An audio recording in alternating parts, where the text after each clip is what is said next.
Imagine a tidal wave rushing through city streets, not of water, but of thick, sticky molasses. On January 15, 1919, a massive storage tank in Boston's North End burst, sending over 2 million gallons of molasses surging through the neighborhood at 35 miles per hour. The wave demolished buildings, snapped support beams, and trapped people in its sugary grasp. 21 lives were lost, and over 150 injured.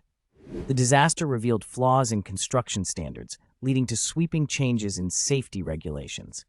Boston would never forget the day sweetness turned deadly.